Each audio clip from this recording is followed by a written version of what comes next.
우리에게 주신 하나님의 말씀은 신명기 5장 21절과 빌립보서 4장 11절에서 12절 말씀입니다. 신명기 5장 21절의 말씀을 함께 합독하도록 하겠습니다. 내 이웃의 아내를 탐내지 말지니라. 내 이웃의 집이나 그의 밭이나 그의 남종이나 그의 여종이나 그의 소나 그의 나귀나 내 이웃의 모든 소유를 탐내지 말지니라. 아멘. 빌립보서 4장 11절에서 12절 말씀입니다. 감사히 읽겠습니다. 내가 궁핍함으로 말하는 것이 아니니라. 어떠한 형편에든지 나는 자족하기를 배웠노니 나는 비천에 처할 줄도 알고 풍부에 처할 줄도 알아. 모든 일 곧 배부름과 배고픔과 풍부와 궁핍에도 처할 줄 아는 일체의 비결을 배웠노라. 이는 하나님의 말씀입니다. 아멘. 기도하시겠습니다. 사랑의 하나님 아버지, 감사드립니다. 금요일 저녁 주님 앞에 나오게 하시고 주님께 마음껏 찬양하며 또 기도하며 말씀 들을 수 있는 은혜 주심에 감사드립니다. 성령 하나님, 이 시간에 우리 가운데 찾아와 주시고 임재하시고 역사하여 주셔서 각 심령에게 말씀하여 주시고 우리의 연약함을 일으켜 주시며 세워주시며 또 치유하시고 회복시켜 주시옵소서. 설교할 수를 주장하시사 하나님의 말씀이 온전히 선포될 수 있도록 붙잡아 주시옵소서. 예수님의 이름으로 기도드립니다. 아멘. 한 주간 잘 보내셨습니까? 우리 강성호 목사님이 설교 때마다 이렇게 시를 자주 읽어주시는데요. 오늘은 제가 시 한 편을 읽고 시작하겠습니다. 그렇게 감동되는 시는 아닌 것 같은데요. 의미가 있는 것 같아요. 제목은 계절이라는 시입니다. 봄의 계절, 나는 여름을 기다렸네. 여름의 계절, 나는 가을을 기다렸네. 가을의 계절, 나는 어떻게 됐습니까? 겨울을 기다렸네. 겨울의 계절, 나는 봄을 기다렸네. 그렇게 진행이 됩니다. 어린이의 계절, 나는 성인됨을 기다렸네. 20대의 계절, 나는 30대를 기다렸네. 그런데 중년의 계절, 나는 20대를 오히려 동경했네. 그 푸른 젊음과 자유의 시대를. 은퇴의 계절, 나는 중년의 때를 오히려 동경했네. 땀 흘려 생의 한계에 도전했던 그 시대를. 그러나 이제 나의 생은 다하고 나는 결코 나의 원함을 얻지 못했다네. 이 마지막이 조금 우울한 그런 시지요. 전반부가 어떻습니까? 현재 어떤 것보다 앞으로 있을 일들에 대해서 기다리고 기대하고 그런 삶을 계속 살아갔던 것입니다. 근데 막상 그 삶이 되니까요, 이제는 과거를 돌아보면서 과거가 이랬었는데 그래서 결국에는 현재를 살지 못하고요, 미래만 기다리고 과거를 동경하다가 나는 이룬 것이 없다, 나는 원함을 얻지 못하였다, 이렇게 고백하는 계절이라는 어떤 시인의 고백입니다. 그럼 우리의 삶은 이러면 안 되겠죠. 현재 주어진 삶에서 감사와 은혜를 경험하고 또 하나님의 행하실 일을 이제 기대하는 거죠. 그래서 앞의 일을 기대하지만 현재 주신 은혜와 복, 이것들을 또 누리며 감사하며 살아가는 것, 그것이 바로 우리의 삶의 모습일 줄로 믿습니다. 오늘은 드디어 10계명의 10번째 시간입니다. 마지막 10번째 계명을 함께 살펴보겠는데요. 우리가 지난 6계명부터 9계명까지의 내용 기억하십니까? 6번째 계명이 살인하지 말라. 7번째 계명은 간음하지 말라. 8번째 계명은 도둑질하지 말라. 그리고 9번째 계명은 거짓 증언하지 말라. 그래서 겉으로만 보면, 특히 이 구약에는 이 말씀으로만 보면 어떤 행동적인 것을 하지 말아라. 간음하지 마라, 도둑질하지 마라, 사람 죽이지 마라, 거짓 증거하지 마라, 이렇게 이제 이야기할 수 있는 거죠. 그래서 겉으로 어떤 드러난 모습만 이야기하는 것 같은데, 그런데 오늘 10계명의 마지막 계명은 무엇입니까? 바로 탐내지 말아라. 이것은 마음과 관련된 그러한 내용입니다. 오늘 본문 신명기 5장 21절을 다시 한번 읽어보면 이렇게 기록되어 있습니다. 같이 한번 읽겠습니다. 내 이웃의 아내를 탐내지 말지니라. 내 이웃의 집이나 그의 밭이나 그의 남종이나 그의 여종이나 그의 소나 그의 나귀나 내 이웃의 모든 소유를 탐내지 말지니라. 여기 보면 지금 탐내지 말라고 하면서 이웃의 아내, 이웃의 집, 밭, 그의 소유물들, 이것을 이야기하고 있거든요. 여기 탐내다라는 이 단어의 의미는 무엇이냐면 자기의 유익을 위해서 어떤 사람이나 어떤 물건을 막 소유하고 싶은 아주 강렬한 그런 열망, 이 강렬한 열망이 바로 이 탐내는 것이라고 이야기를 합니다. 그래서 이 탐낸다라는 것은 마음으로부터 시작이 되는 거죠. 마음 속에서부터 내가 저것을 갖고 싶다, 저 사람을 갖고 싶다. 그것이 이제 강한 마음, 그것이 바로 탐심이라고 이야기하고 있습니다. 우리 예수님의 말씀으로 이 십계명을 비춰보면요, 우리가 지난번 6계명부터 9계명까지 살펴보면 신약 성경에서 예수님이 그 말씀의 내면적인 의미, 더 깊은 의미, 원래적 의미에 대해서 이제 산상수훈에서 말씀해 주시잖아요. 근데 그 근원을 들어가면 결국에는 마음과 관련된 것을 알 수 있습니다. 그래서 예수님은 실제 사람을 행동으로 죽이지 않아도 마음으로 그 사람에게 화를 내고 그 사람을 정죄해도 이미 그 사람을 죽였다, 이렇게 말씀하시잖아요. 몸으로 음행을 행하지 않아도 마음으로 그 사람을 보고 음탕한 생각을 가지면 이미 간음하였다, 이렇게 말씀하시는 거죠. 그래서 십계명을 겉으로 보면은 이것이 어떤 행동적인 문제로 보지만 사실 이 내면, 이것이 행동이 나타나는 데에는 이 마음으로부터 시작되어지는 것들을 말씀하고 계십니다. 바리새인과 서기관들이 예수님의 제자들이 손을 씻지 않고 음식을 먹는 것을 보았습니다. 그때 그것에 대해서 이제 시비를 거는 거죠. 정결례를 어겼다.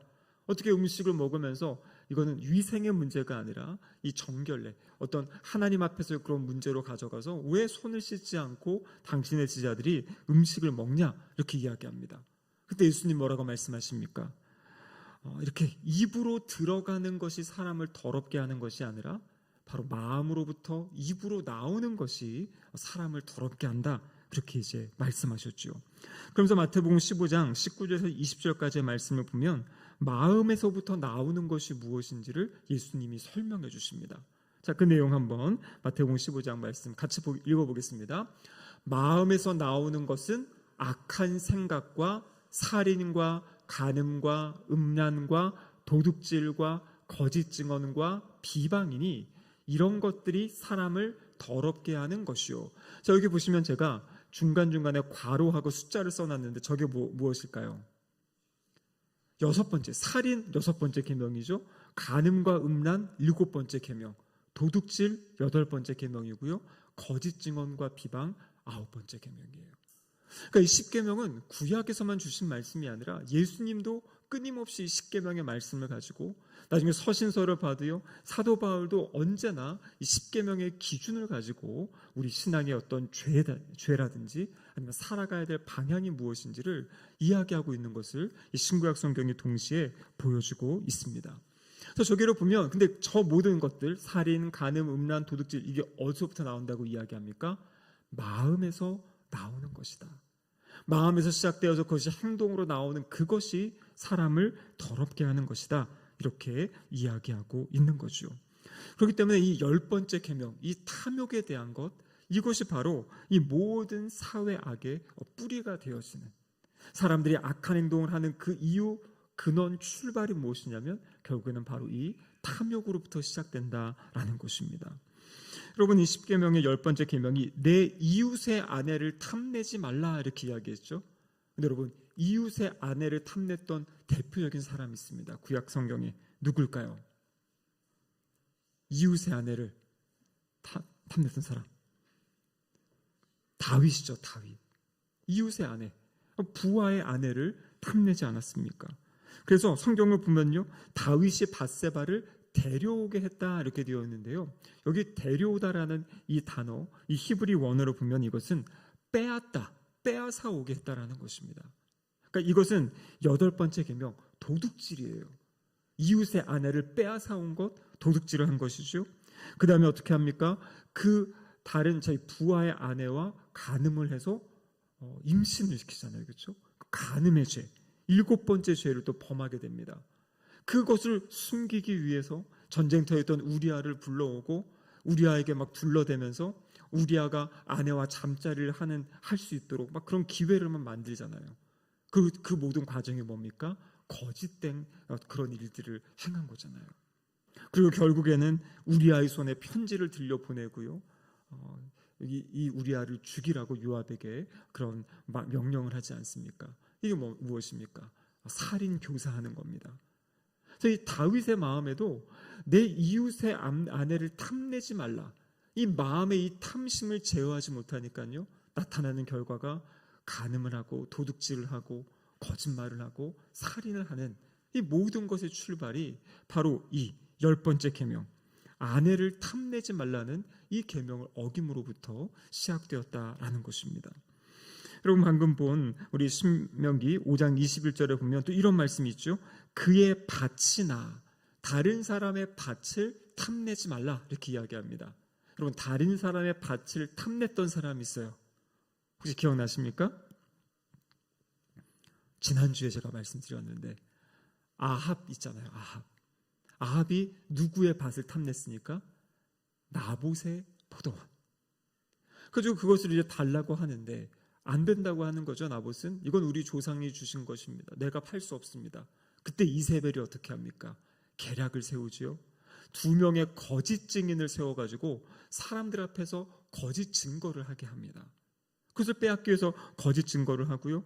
그 거짓 재판을 통해서 어떻게 합니까? 나봇이 왕과 하나님을 저주했다. 그 거짓말을 통해 가지고 결국에는 그 사람을 처형하고 죽이는 거죠. 그 사람을 죽인 다음에 그 사람의 밭을 빼앗아서 아합이 갖게 되는 것이에요. 그러니까 출발이 무엇이냐면 다른 사람의 밭을 탐내는 것, 그것으로부터 시작해가지고 사람을 죽이는 데까지 나아갔던 그 모습을 보여주고 있는 것입니다. 그래서 이 10계명의 여러 가지 계명들, 특별히 6계명부터 9계명까지의 내용, 이 모든 것의 출발은 이 마음으로부터, 이 탐심, 특별히 탐심으로부터 시작되어진다라는 것이죠. 여러분 약 2500년 전 중국의 춘추 전국 시대에 사상가인 공자라고 아시죠? 공자. 지금도 중국 사람들에게 있어서 공자는 엄청난 그런 분으로 여겨진다고 하는데요. 이 공자가 사람이 조심해야 될 3가지에 대해서 2500년 전에 이야기했습니다. 젊을 때는 음욕을 조심하고 나이가 들면 물욕을 조심하고 나이가 더 들면 명예욕을 조심해야 된다. 여러분 이것이 2500년 전에 공자가 한 이야기라고 합니다. 젊은 사람은 음욕, 그리고 나이 든 사람은 물욕, 물질에 대한 거죠. 그리고 맨 마지막에는 명예욕을 조심해야 된다. 여러분 어떻게 보면 이것은 하나님이 일반 사람들에게 주신 은총, 그걸 이제 일반 계시라고 하죠.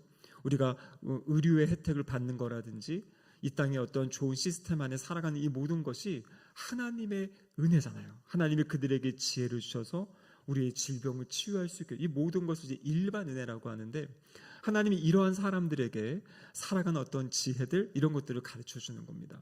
그런데 여러분 성경에 보면요 이미 이것이 다 나와 있는 거지 않습니까? 약 30년 전에 쓰여진 책, 이 리처드 포스터라는 기독교 영성가가 있는데요. 그분이 쓰신 책 제목이 뭐냐면 돈, 섹스, 권력, 이렇게 이제 번역을 해놨어요. 돈과 성과 권력, 이 3가지가 성경에서 이야기하는 우리가 성도로서 조심하며 살아가야 될 3가지. 근데 그것이 이제 세상 사람들이 봐도 사람들이 무너지고 넘어지는 것은 이 3가지 영역이다라는 것을 동일하게 이야기하는 겁니다. 첫 번째는 이 음욕에 대한 거죠. 여러분 오늘 새벽에도 제가 고린도전서 6장의 말씀, 그 말씀을 나눌 때 오늘 본문에 어떤 내용이 있었습니까? 바로 음행을 피하라라는 내용이 있었죠. 그 당시 고린도 주변의 사람들이 이 간음하며 살아갔던 그 모습이 교회 안의 성도들에게까지 있었던 것이에요. 그래서 그 음행을 피할 것을 이야기했던 그 말씀. 여러분 그런데 이 음행이라는 것은요, 공자가 이야기한 것처럼 젊을 때만의 문제가 아니잖아요.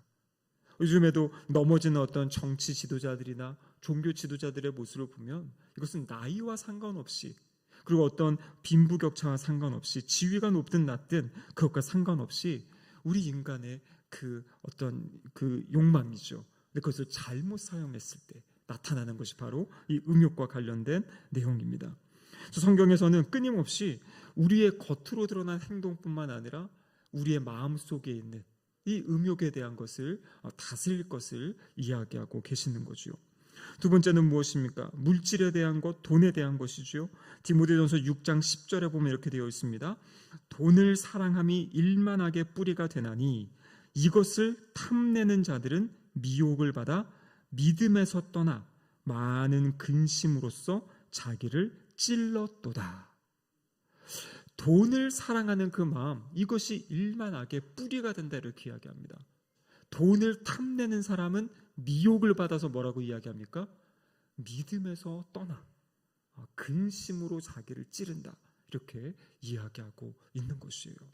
그럼 돈은 우리가 사랑할 대상이 아니라 우리가 다스려야 될 대상이잖아요.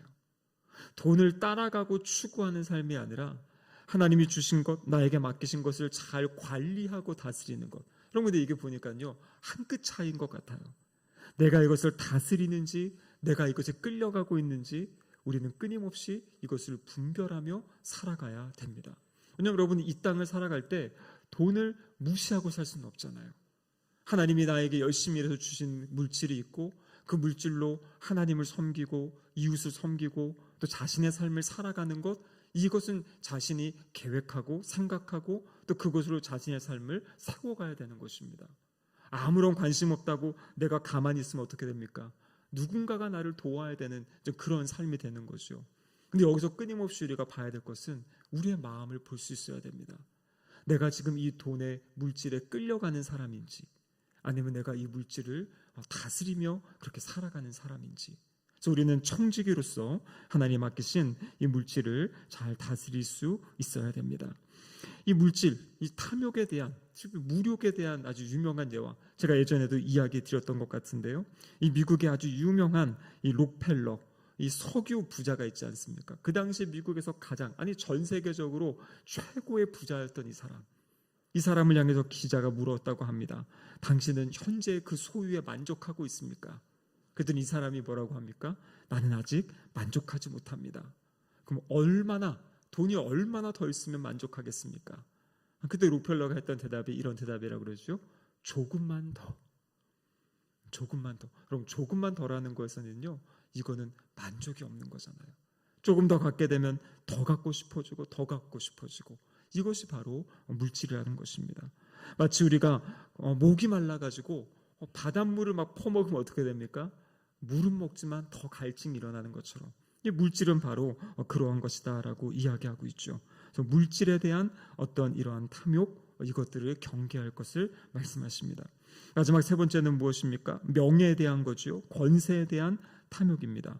다윗의 아들 압살롬이 어떠한 욕심이 있었습니까? 아버지를 밀어내고 자신이 그 왕좌에 앉고 싶은, 그 권세를 얻고 싶은 그 마음이 있었죠. 결국에는 그것을 탐내다가 죽임을 당하게 된 것입니다. 마태복음 23장에 보면은요, 예수님께서 7번 서기관과 바리새인들을 향해서 화를 선포하세요. 화 있을진저.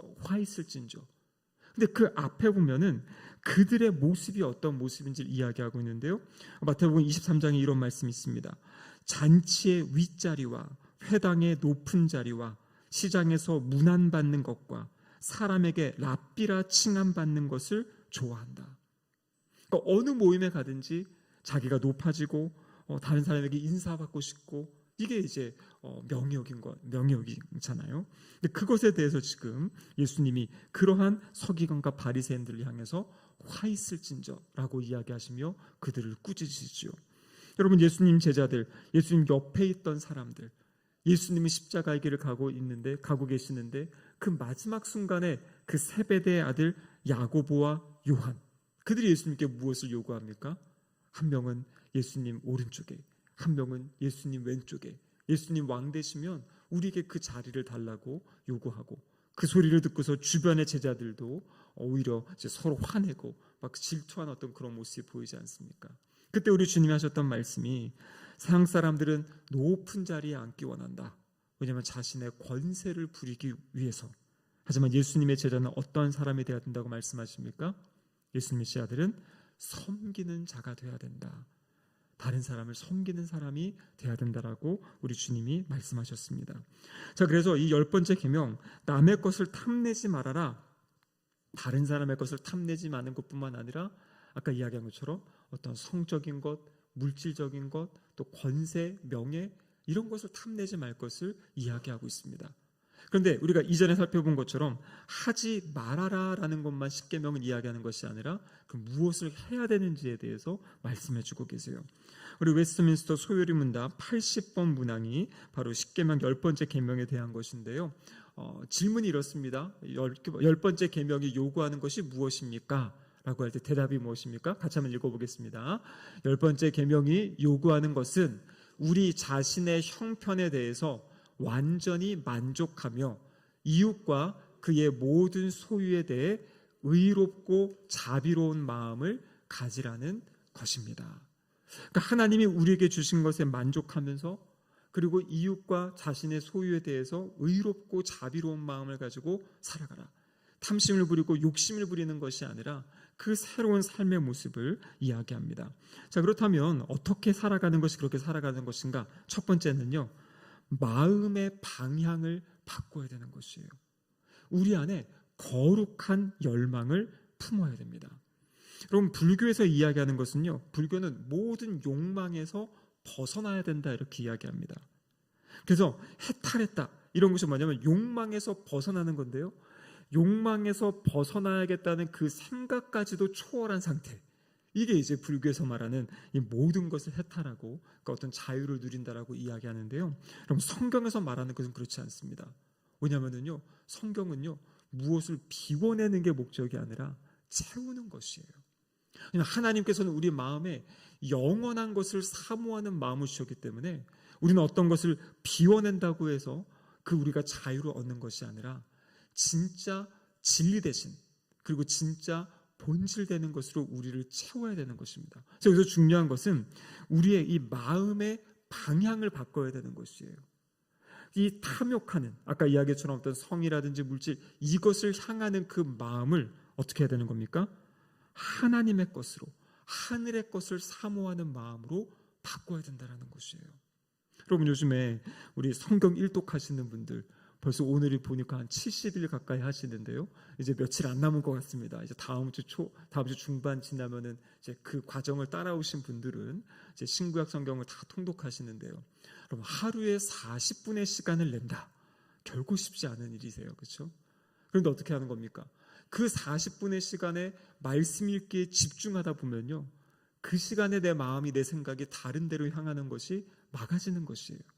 그 시간에 하나님의 말씀을 보고 또 그 시간에 하나님의 말씀을 읽고 또 그 시간에 또 하나님의 말씀에 그 은혜되는 것들을 찾고, 그럼 그렇게 하나님의 것을 추구하며 사모하다 보면요, 우리의 마음의 방향이 하나님께로 향하게 되는 거잖아요.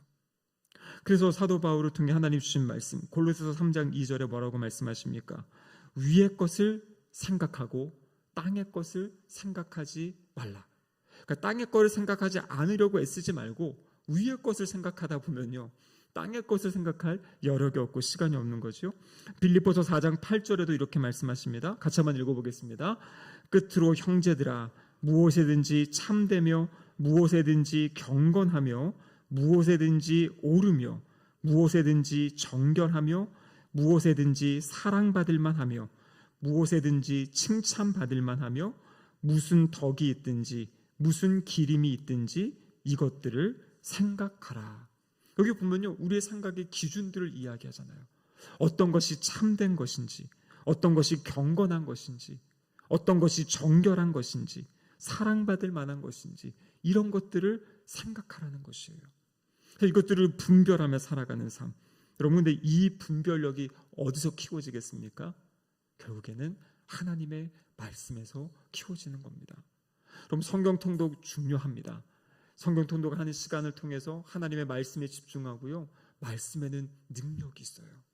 말씀을 보다 보면 말씀이 우리의 마음을 바꾸고 우리의 생각을 바꾸고 우리의 상처를 치유하는 그 능력이 있습니다. 그래서 말씀을 우리가 끊임없이 성경을 읽어가야 되는 것이에요. 그리고 중요한 것이 무엇이냐면 그 말씀을 묵상하는 것입니다.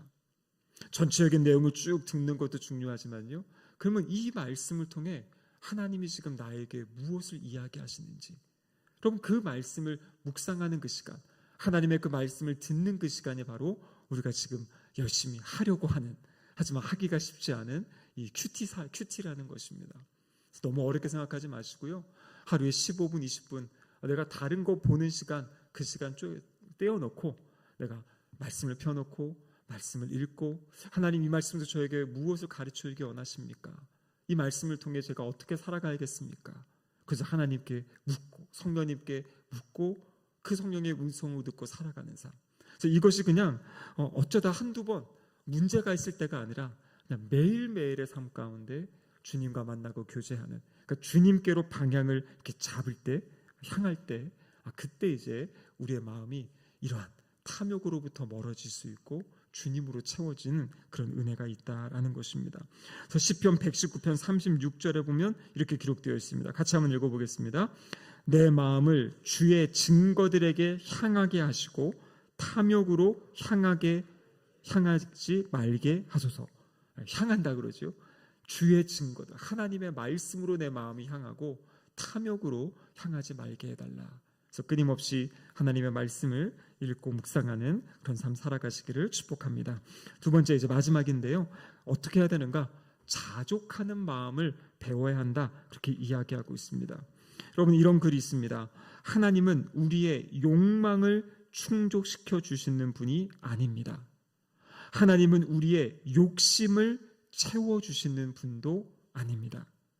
하나님은 우리의 필요를 채워주시는 분입니다. 여러분, 마태복음에서도요, 너희는 먼저 그의 나라와 그의 의를 구하라. 그리하면 이 모든 것을 너희에게 더하신다. 그럼 그 모든 것은 그 앞에 보면은요, 뭐 부자 되게 해주겠다 이런 내용이 아닙니다. 너희가 먹어야 될 것, 입어야 될 것, 살아가야 될 기본적인 필요를 내가 채워주겠다라고 약속하신 것이에요. 그럼 그 이외에 부어주시는 것들은 어떻게 보면 물질도 하나의 은사입니다. 하나님 말씀하시죠. 많이 준 자, 많이 가진 자에게 내가 많이 찾겠다. 무슨 말입니까? 많이 맡겨줬는데 그거 가지고 어떻게 살았는지 마지막에 보시겠다라는 것이에요. 하나님이 맡겨주신 걸 가지고 누구를 위해 무엇을 위해 살았는지 보시겠다라는 거죠.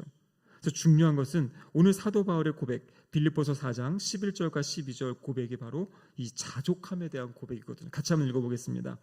내가 궁핍함으로 말하는 것이 아니니라.